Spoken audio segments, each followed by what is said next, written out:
ఏది అయినా ట్రై చెయ్యి ఆచి చికెన్ మసాలా. ఆచి చికెన్ మసాలా. దేశీయ స్టాక్ మార్కెట్లు ఇవాళ లాభాల్లో ట్రేడ్ అవుతున్నాయి. సెన్సెక్స్ 400 పాయింట్లకు పైగా పాజిటివ్ గా ట్రేడ్ అవుతోంది.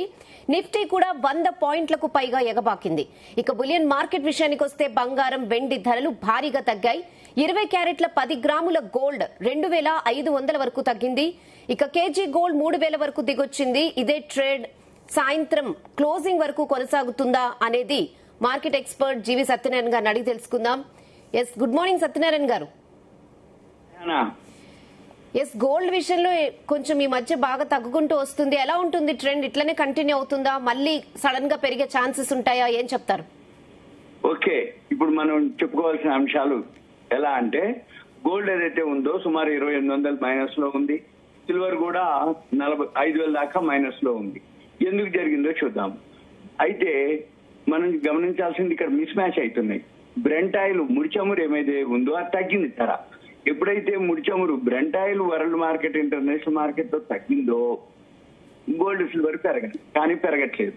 ఎందుకు పెరగట్లేదు అనే దానికి రీజన్ ఏంటిదంటే, ముడిచమురు బ్రెంట్ ఆయిల్ ధర తగ్గినా కూడా మార్కెట్లు పాజిటివ్ లోకి వెళ్ళినాయి. ఈ రోజు ఎందుకు పాజిటివ్ లోకి వెళ్ళినాయి అనేది చూద్దాం. అమెరికా మార్కెట్లు నెగిటివ్ లోనే క్లోజ్ అయినాయి. ఏషియన్ మార్కెట్లు నెగిటివ్ లోనే ఓపెన్ అయినాయి. అవి ఇప్పుడు నెగిటివ్ లోనే రన్ అవుతున్నాయి. మన మార్కెట్ లో ఒకటే పాజిటివ్ లో ఎందుకు రన్ అవుతుంది అంటే, ఇవాళ ఒకటి బుధవారం వీక్లీ ఫ్యూచర్స్ ఓపెనింగ్ డే ఒకటి. ఇక నెంబర్ 2, నిన్న అన్ని మార్కెట్లు పెరిగినంత మంది పెరగలేదు. నిన్న మంగళవారం weekly expiry settlement, weekly expiry closing day ఉండే. అయితే అక్కడ షార్ట్ కవరింగ్ జరిగింది. ఈ రోజు కూడా బాగా పెరిగింది. ఇది నిలబడితేనో rally, okay, no problem. Suppose ఇది నిలబడట్లేదు అనుకోండి, మళ్ళీ ప్రాఫిట్ బుకింగ్ అని చెప్తారు. అంటే ఏంది? Short covering, profit booking. బాగా 4 రోజులు తగ్గితే, ఒక రోజు పెరిగితే షార్ట్ కవరింగ్ అంటారు. 4 రోజులు పెరిగి ఒక రోజు తగ్గితే ప్రాఫిట్ బుకింగ్ అంటారు. ఇప్పుడు జరుగుతుంది ఏంటిది? మళ్ళీ వాళ్ళ బుధవారం weekly futures NSE opening day, కానీ మళ్ళీ రేపు గురువారం Bombay stock exchange weekly expiry closing day. అందుకని మళ్ళీ రేపు ఏం చేస్తారు అనేది లేదు. కానీ మనం గమనించవలసిన మెయిన్ ముడిచమురు అన్నమాట. అక్కడ అమెరికా వాళ్ళు చర్చలకు సిద్ధంగా ఉన్నామని, చర్చలకు దగ్గరగా వచ్చిందని చెప్పేసి ట్రంప్ అనడం జరిగింది. కానీ ఈ ఇజ్రాయెల్ వాళ్ళు మళ్ళీ ఇరాన్ మీద దాడి చేయటం, వాళ్ళు తిప్పికొట్టడం, మళ్ళీ వీటన్నిటితోటి అక్కడ యుద్ధ వాతావరణం జరుగుతూనే ఉంది. కానీ మన మార్కెట్ లో మనం గమనించాల్సింది ఏంటంటే, ముడి చమురు తగ్గింది కాబట్టి, బ్రెంట్ ఆయిల్ తగ్గింది కాబట్టి, అక్కడ ఎలా ఉండని, యుద్ధం జరగకపోని, జరుగుతుందా, చర్చలు జరుగుతున్నాయి అనేది మనకి ఏముండదు. సింపుల్ గా మన పని ఏంటిది? ముడి చమురు కనుక తగ్గుతూ పోతే మార్కెట్లు పాజిటివ్ లో తీసుకుంటాయి. యుద్ధం జరుగుతుందని, జరగకపోని, ఆగని, చర్చలు కాని, కాకపోని ఏమీ ఉండదు. అంటే ఏం జరుగుతుంది? ఇప్పుడు అమెరికా యుద్ధం మధ్యలో జరుగుతూనే ఉన్నాయి దాడులు. వాళ్ళని వీళ్ళు తిప్పికొట్టిరని, వీళ్ళని వాళ్ళు, మళ్ళీ ఇరాన్ పై ప్రతీకార దాడులు మళ్ళీ అమెరికా మొదలు పెట్టిందని, ఇవన్నీ జరుగుతూనే ఉంది. అక్కడ ఏదైతే హార్ముజ్ జలసంధి మీద అమెరికా ఒకటి జర్నీ చేస్తుంటే, వీళ్ళు ఇరాన్ వాళ్ళు దాని మీద అంటే కాల్చడం జరిగిందని చెప్పేసి, అంటే అపాచీ హెలికాప్టర్ అని ఒకటి ఉంది, దాన్ని అది అక్కడ సర్వే చేస్తుంది, పైన రౌండ్లు కొడుతుంది హార్ముజ్ జలసంధి మీద. అంటే ఏంటి? వెంబటే ఇరాన్ పై యుఎస్ ప్రతీకార దాడులు మొదలు పెట్టడం జరిగింది. అంటే ఏంటి? ఇరాన్ వాళ్ళే తమ హెలికాప్టర్ కూల్ చేసిందని ట్రంప్ పేర్కొనడం జరిగింది. దీంతో మళ్ళీ మేము ప్రతీకార దాడులు చేస్తామని మళ్ళీ హెచ్చరించడం జరిగింది. అయితే ఇదంతా కూడా ఈ అనంతరం అంటే ఈ ప్రకటన చేయటం, వీళ్ళు ఇరాన్ వాళ్ళు అంచుతో దాడి చేశారు అని చెప్పేసి మళ్ళీ మేము దాడి చేస్తామని చెప్పేసి వాళ్ళు అనటం. వాళ్ళు ఏం చెప్తారు? ఈ హర్ముజ్ సమీపంలో ఏదైతే బాంబుల దాడులు వినిపించిందో, ఇరాన్ వాళ్ళు ఏం చెప్తారు? మా హర్ముజ్ జలసంధి పైన అది అపాచీ హెలికాప్టర్ తిరుగుతుంది కాబట్టి మేము చేసినామని వాళ్ళు చెప్తారు. అయితే ఇవన్నీ ఏం జరుగుతుంది, ఎట్లుంది అనేది వాళ్ళు తెల్లవారుజాము జరిగిందండి. అంటే ఇవన్నీ అయిపోయినాక అప్పటికి అపాచీ కూలిపోయిందని చెప్పడం, దాంట్లో 2 పైలట్లు ఉంటే వాళ్ళని అమెరికా కూడా రక్షించడం జరిగిందని చెప్పేసి ఆ పైలట్లని. అయితే ఇదంతా కూడా డ్రోన్ దాడి కారణంగానే హెలికాప్టర్ కూలిపోయిందని చెప్పేసి అమెరికా దర్యాప్తులో చెప్పటం, ఇవన్నీ జరిగింది. రేపు ఏం చూడొద్దుగా, అది ఏం జరగని, పాజిటివ్ ఉండని, నెగిటివ్ ఉండని, యుద్ధం జరుగుతుందా మనకు సంబంధం లేదు. మన పని బ్రెంట్ ఆయిలే బేస్. బ్రెంట్ ఆయిల్ $92, అది 90 లోపు దిగిపోతుందా, మార్కెట్ పాజిటివ్లోకి వెళ్ళిపోతాయి. 92 దాటి 95, 96 మళ్ళీ 100కి చేరిపోతుందో అక్కడ యుద్ధం ఉండకపోయి ఇది 100కి చేరిపోతుందంటే అక్కడ ఇంకా సీరియస్ ఉంది వ్యవహారం అని అర్థం. దాంతో మళ్ళీ మన మార్కెట్లు కొలాప్స్, మన మార్కెట్లు పడతాయి. ఒకవేళ మన మార్కెట్లు పెరిగినా ఏమీ లేదు, ఎందుకంటే 3 నెలలు 100 రోజులు దాటిపోయింది ఆ యుద్ధం మొదలై.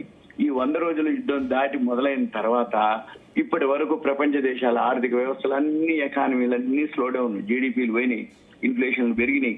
రేపు రాబోయే రోజుల్లో ఇంకా ఇది తీవ్రతరం ఉంటది. ఎలా యుద్ధం కనుక కంటిన్యూగా జరుగుతూ ఉంటే, ఈ యుద్ధం కనుక ఆగిపోయినా, ఎక్కడైనా చర్చలకు ఆగిపోయినా మళ్ళీ ఒక నెలలు పడుతుంది. ఎందుకు అంటే ఈ బ్రెంట్ ఆయిల్ అంతా మళ్ళీ బాగా డౌన్ లోకి రావాలి, సప్లై పెరగాలి, ప్రొడక్షన్ పెరగాలి, మళ్ళీ ట్రాన్స్పోర్ట్ రావాలి. మళ్ళీ ఈ $90 నుంచి పాత రోజుల మాదిరి $70-75 ముడిచముడు ధర వస్తే ఆటోమేటిక్ గా ఇన్ఫ్లేషన్ కంట్రోల్ అవుతుంది, జీడిపిలు కంట్రోల్ అవుతాయి, జీడిపిలు పెరుగుతాయి, ఎకానమీ మళ్ళీ ఈ వెనకబడ్డ ఎకానమీ అంతా కూడా పుంజుకునే అవకాశం ఉంది.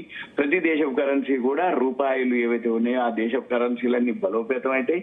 ఇవన్నీ ఎప్పుడు జరుగుద్ది, ఏం జరుగుద్ది, ఏ టైంలో జరుగుద్ది, ఎప్పుడు జరుగుద్ది అనేది కాలమే చెప్పాలి, కాలంతోటే ఉండాలి. అది తెల్లారా, రేపా, వారమా, 10 రోజులు అనేది తెలవదు, జరుగుతూ ఉంటది. మన పని అప్డేట్ చేయటం. చెప్పమ్మా. ఓకే, ఇప్పుడు కొత్తగా ఇన్వెస్ట్ చేసే వాళ్ళకు మీరు ఇచ్చే అడ్వైజ్ ఏంటి? సింపుల్, కొనుక్కోవాలి, పెట్టుకోవాలి. 6 నెలల సంవత్సరం పాటు తర్వాత మళ్ళీ మార్కెట్లు పాజిటివ్ లోనే ఉండే అవకాశాలు ఎప్పుడైనా ఇట్లాంటి చాలా చాలా జరుగుతాయి. ఇప్పటి నుంచి కాదు, షేర్ మార్కెట్ లో ఎవరైతే ఎంటర్ అవుతారో పాత వాళ్ళందరికీ ఇది ఒక ఎక్స్పీరియన్స్. ఇవన్నీ జనరల్ గా ఏమంటారంటే కొన్ని పరిభాషల్లో అయితే శ్మశాన వైరాగ్యం అంటే, ఎవరన్నా పోగానే వాళ్ళ ఇంటికి పోతాం, అందరూ పోయేదేలే గాని ఏం చేస్తాం పోయి అని అది ఇది అంటారు. కాసేపే ఇక శ్మశానానికి పోతారు, అయిపోతుంది, స్నానం చేసి అయిపోయిందో లేదో ఇక స్టార్ట్ అయిపోయింది, అప్పటికి బిజీ అయిపోతాడు పనులన్నీ.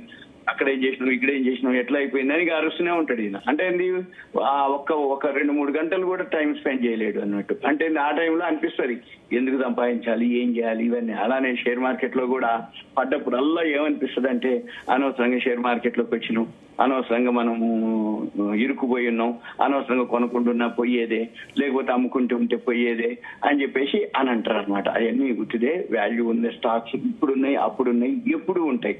అవి మనం కొనుక్కొని కనుక ఉంటే అది మళ్ళీ ఎప్పుడో బౌన్స్ బ్యాక్. అంటే ఉదాహరణకి 92 హర్షాద్ మేత అనుకోండి, 96 మామూలు బూమ్ అంటే బూము స్కామ్ ఉంటది. స్కామ్ అంటే ఒక మోసం చేయటం, ఫ్రాడ్ చేయటం, చీట్ చేయటం, అది హర్షాద్ మేత స్కామ్ అంటాం, మోసం. ఇక 96 లో బూమ్ ఆర్టిఫిషియల్ గా ఒక సెక్షన్ ని, ఒక సెక్టార్ ని పైకి పెంచడం. 96 లో Y2K 2001 వచ్చింది, కేదం పరీక్ష స్కామ్ జరిగింది. అప్పుడు కంప్యూటర్లు అన్ని జీరో అయిపోతాయని లేదు, అప్పుడు మళ్ళీ కేతన్ పరీక్ష స్కామ్, మళ్ళీ అప్పుడు ఒకటి స్కామ్ బయటపడ్డది. అలా ప్రతి 4-5 ఏళ్ళు 7 ఏళ్ళు 2001 అనుకోండి, సత్యం కంప్యూటర్ 2009 అనుకోండి, 2008 లెహమాన్ బ్రదర్స్ అని అమెరికాలో రియల్ ఎస్టేట్ స్కామ్ అనుకోండి. ఇలాంటి జరుగుతూ ఉంటాయి స్కామ్లు, భూములు. ఇక లేటెస్ట్ గా అంటే అందరికి తెలిసింది కరోనా టైంలో రూపాయి ఏదైతే వస్తువులు ఉన్నాయో షేర్ మార్కెట్ లో అవి 10 పైసలు 15 పైసలకు పోయినాయి. మ్యూచువల్ ఫండ్స్ అయితే ఎన్ఏవీలు మొత్తం పోయినాయి. అంటే 10 పైసలు 15 పైసలు అంటే 100 రూపాయలు పెట్టుబడి పెడితే మనకి 10 రూపాయలే ఉంది.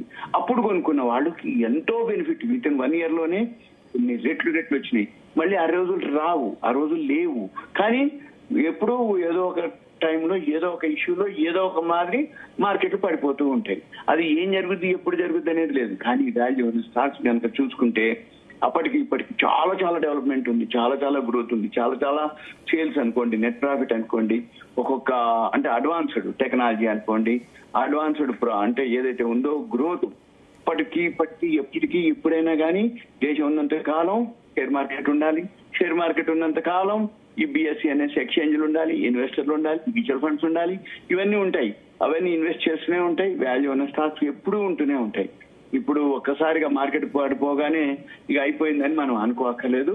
వాల్యూ ఉన్న స్టాక్స్ కొనుక్కుంటే రాబోయే రోజుల్లో మళ్ళీ వాళ్ళకి చాలా చాలా రెట్లు ఇన్కమ్ వచ్చే అవకాశాలు ఉన్నాయి. సత్యనారాయణ గారు, ఇప్పుడు చూసుకుంటే మనం బ్యాంకింగ్, IT, ఫార్మా అంటే మేజర్ గా పెట్టుబడిదారులు ఈ మూడిట్లో ఏది ఎంచుకోవాలంటే ఏం చెప్తారు? అట్లేం లేదు, సెక్టార్ వైజ్. ఇప్పుడు BSE సెన్సెక్స్ 30 ఉంటది, అంటే సెక్టార్ వైజ్ ఉంటుంది. ఆటో అని, ఫార్మా, రియల్ ఎస్టేట్, ఎడ్యుకేషన్, ఇట్లా 83 సెక్టార్లు ఉంటాయి. మనం ఏం చూడాలంటే ఇప్పుడు ప్రజెంట్ లేటెస్ట్ అంటే AI టూల్స్ కు సంబంధించినటువంటి సెమీ కండక్టర్లు. ఇప్పుడు డిఫెన్స్ ఒకటి బాగా పనిచేస్తుంది. డిఫెన్స్ ఒకటి, సెమీ కండక్టర్లు, ఫార్మా కంపెనీలు, ఇకపోతే బ్యాంకింగ్ సెక్టార్ కూడా బాగుంటుంది. ఇక కొన్ని సెక్టార్లు అయితే మెయిన్ ఎఫ్ఎంసీజీ సెక్టార్ ఉంది. అది ఎప్పుడు ఎవరి గ్రోత్ మార్కెట్ తో వాళ్ళ పని వాళ్ళు చేస్తూ ఉంటారు. ధరలు పెంచుకుంటూ పోతారు. ధరలు తగ్గినాయి అనుకోండి, అంటే ప్రొడక్షన్ పెరిగి ధరలు తగ్గినాయి అనుకోండి, ఆఫర్లు పెడతారు. కిలో కొను బై 1 ఇంకో కిలో ఫ్రీ ఇస్తామని. అదే ధర పెరిగింది అనుకోండి, రేట్లు పెంచుకుంటూ పోతారు. అంటే వాళ్ళు ఎప్పుడు కంటిన్యూగా బిజినెస్ చేస్తూనే ఉంటారు. అటువంటి కొన్ని గ్రోత్ ఉంటుంది. ఇంకొకటి 365 days నడిచే బిజినెస్లు ఉంటాయి కొన్ని, అవి ఇంకా ఎవర్ గ్రీన్ అనమాట.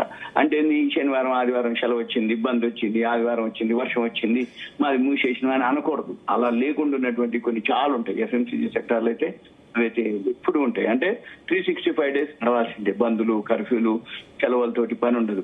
అది 24/7 జరుగుతూనే ఉంటది అనమాట. ఫుడ్ కి సంబంధించి కానీ, ఎఫ్ఎంసీజీ, ఫార్మా కానీ, ల్యాబ్స్ సంబంధించినవి కానీ, మెడికల్ సంబంధించినవి కానీ, అవన్నీ కూడా చాలా ఉంటాయి. ఎప్పుడు 24/7 నడిచేవి కొన్ని ఉంటాయి, కొన్ని మామూలుగా నడుస్తాయి. ఏదున్నా సరే నెట్ ప్రాఫిట్ చూసుకోవాలి, కంపెనీ ఫ్యూచర్ లో గ్రోత్ ఉందో లేదో చూసుకోవాలి, కంపెనీ పర్ఫార్మెన్స్ చూసుకోవాలి. రాబోయే రోజుల్లో దానికి ఉంటది, కామన్ గానే ఆలోచించాలి. ఇది సేల్స్ పెరుగుతుంది, ప్రాఫిట్ పెరుగుతుంది అని కనుక గెస్ చేయగలిగితే సింపుల్, ఇన్వెస్ట్ చేయొచ్చు, ఉండొచ్చు. ఇన్వెస్ట్ చేస్తే నో ప్రాబ్లము. కాకపోతే వెయిట్ చేయాలి. గోల్డ్ సిల్వర్ అయితే ఇప్పట్లో పెరిగే కనబడట్లేదు. మార్కెట్లు పెరిగినా, క్రూడ్ ఆయిల్ తగ్గినా గోల్డ్ సిల్వర్ పెరిగే అవకాశాలు చాలా తక్కువ. ఎందుకంటే ముందు ఈ ఎకానమీ స్ట్రాంగ్ కావాలి. ప్రపంచ దేశాలు ఏవైతున్నాయో వాళ్ళ రూపాయి బలోపేతాలు కావాలి, వాళ్ళ యొక్క ఎకానమీ స్ట్రాంగ్ కావాలి, జీడీపీలు పెరగాలి, ఇన్ఫ్లేషన్ తగ్గాలి, అప్పుడు గోల్డ్ సిల్వర్ పెరిగే అవకాశాలు ఉంటాయి.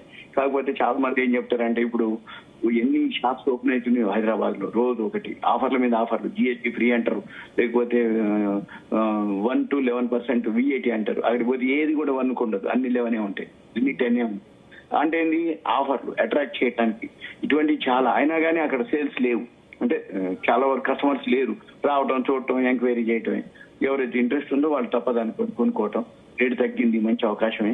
కాకపోతే గోల్డ్ రిసీట్స్ ఉంటాయి, వీటిలో ఇన్వెస్ట్ చేయడం బెస్ట్. ఈటీఎఫ్లు బెస్ట్, ఎస్ఐపీలు బెస్ట్. చిన్న మొత్తం వాళ్ళకి షేర్ మార్కెట్ అయితే ఓకే, ఎప్పుడైనా ఎవరి గెయిన్ ఉంటుంది, అది పట్టదా పెరిగే అవకాశాలే ఉంటాయి. ఇంకా రాబోయే రోజుల్లో జనాభా పెరుగుతుంది, సేవింగ్స్ పెరుగుతున్నాయి, ఆటోమేటిక్ గా షేర్ మార్కెట్ ఇంకా పెరిగే అవకాశాలే కనపడుతుంది. ఓకే, అయితే ఇంకా ఏమైనా గోల్డ్ విషయంలో రేట్స్ తగ్గే అవకాశమే ఉంటుందంటారా? తగ్గే అవకాశాలు ఉన్నాయి. ఇప్పుడు ఏం లేదు ఇట్లా, అంటే తగ్గడం అంటే మరీ కాదు. ఇప్పుడు ఉదాహరణకి గోల్డ్ 4196 ఉంది, వాళ్ళు $90 పడింది. అంటే $4200 దగ్గరలో ఉంది.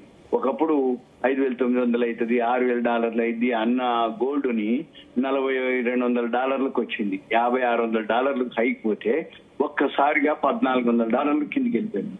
ఇప్పుడు కొన్నాళ్ళు పోతుంది, ఇక ఒక దగ్గర ఇక పెరగదు, పడదు. అంటే ఒక 2 రోజులు పెరిగితే ఒక రోజు తగ్గుద్ది, ఒక 2 రోజులు తగ్గితే ఒక రోజు పెరుగుద్ది. ఇట్లా అక్కడక్కడే ఉంటది అన్నట్టు. ఇప్పుడు 4200 సుమారు $4196 ట్రేడ్ అవుతుంది. ఇక తగ్గితే ఇంకొక 10-15-20% తగ్గితే తగ్గొచ్చు. 4000, 4100 అక్కడక్కడ ఉంటే ఉండొచ్చు. కానీ 4000 దగ్గర బాగా చాలా సపోర్ట్ ఉంటుంది. పెరిగినా ఇప్పుడు అట్లే పెరుగుతుంది. ఒక్కోసారి ఇవాళ $100 దాకా పడ్డది. 42.85 నుంచి ఇప్పుడు 41.96, అంటే $90 సుమారు నిన్నటి మీద మైనస్ లో అయింది.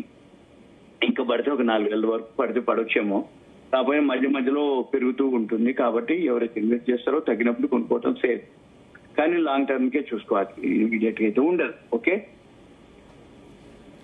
ఓకే సత్యనారాయణ గారు, థ్యాంక్ యూ.